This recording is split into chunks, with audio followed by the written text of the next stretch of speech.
प्यारे बाबा कहते हैं कि मेरी पहली पहली श्रीमत तुम बच्चों को यही है कि देही अभिमानी बनो। देह अभिमान छोड़ दो। और ये समझा भी दिया बाबा ने, सभी समस्याओं की जड़ क्या है? देह अभिमान है। और जितना जितना देह अभिमान बढ़ता गया तो देखो, हाँ, सारी समस्याएं भी बढ़ती गई, क्योंकि देह अभिमान सभी विकारों को ले आता है और उन्हीं से ही समस्याएं बढ़ती हैं। फिर चाहे पर्सनल लाइफ में हो, चाहे फैमिली लाइफ में हो, चाहे सोशल लाइफ में हो, हाँ, चाहे नेशनल हो, इंटरनेशनल हो, जड़ है देह अभिमान। अब उसको तो और कोई मिटा नहीं सकता। मिटा सकता है? पैसे वाले मिटा सकते हैं, सरकार मिटा सकती है, कानून भी नहीं मिटा पा रहा। हाँ, बाबा आकर के सबका देह अभिमान मिटाता है, तो सभी विकार तब ही मिटते हैं और तब ही समस्याएं हल होती हैं। हाँ? फिर बाबा ने आज कहा है, तुम सब कौन हो? तो बाबा कहते हैं, तुम सब वानप्रस्थी हो। वानप्रस्थी हो सभी। तो वानप्रस्थी की आज बाबा ने धारणा सुनाई है, क्या होगी। आज संसारिक रीति के वानप्रस्थी की तो धारणाएं आप जानते ही हैं, बल्कि फ्री हो जाने से और ही इच्छाएं ज़्यादा जागृत हो जाती हैं, ऐसा भी देखा गया है। लेकिन सभी मामलों में नहीं, अंदर से वैराग भी आता है। हाँ, जिंदगी जी ली, अब और क्या चाहिए। बाबा कहते हैं, आप तो सच्चे वानप्रस्थी हो, यहाँ से पूरी ही चलने की तैयारी कर रहे हो, पूरी ही सारी दुनिया को भुला रहे हो। तो ये खास बात बाबा कहते हैं, कहीं भी कोई भी प्रकार का वानप्रस्थी में आकर्षण नहीं होना चाहिए, कोई इच्छा नहीं होनी चाहिए। आकर्षण इच्छा दिलाता है और इच्छा आकर्षण दिलाती है, दोनों का गहरा कनेक्शन है। इच्छा होती है ना, देखो कोई तो ध्यान जाता है, ये पहनूं, ये खाऊं, ये अच्छा है, ये बढ़िया है, ये मिल जाए। कई बार अपनी इच्छा नहीं भी होती है तो दूसरे को देख करके जाग जाती है कि इसके पास है तो मेरे पास भी होना चाहिए। तो बाबा कहते हैं, इसी से ही आत्मा की हालत क्या बन गई।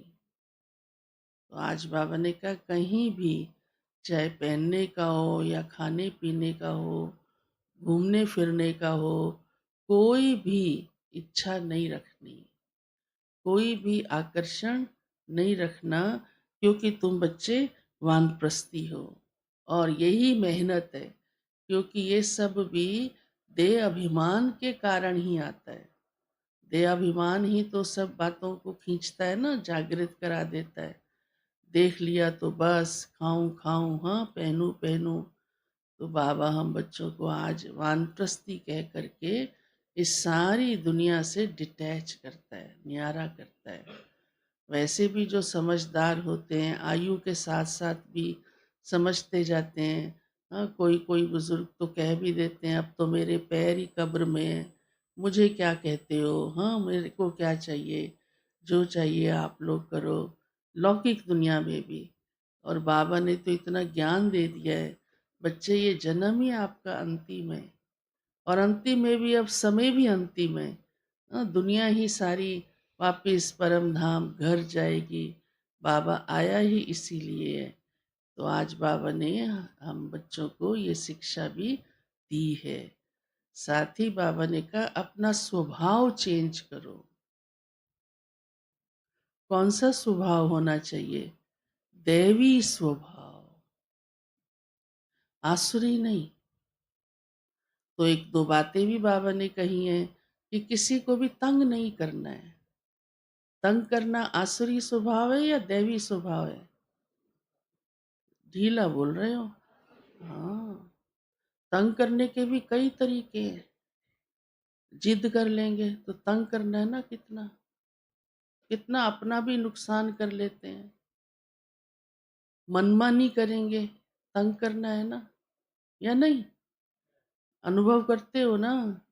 बहुत सारी ऐसी बातें तंग करने की। मेहनत नहीं करेंगे, पंक्चुअल नहीं होंगे, रेगुलर नहीं होंगे, कहना नहीं मानेंगे, ये छोटी-छोटी बात, झूठ बोलेंगे, कितना आसुरी स्वभाव है ये।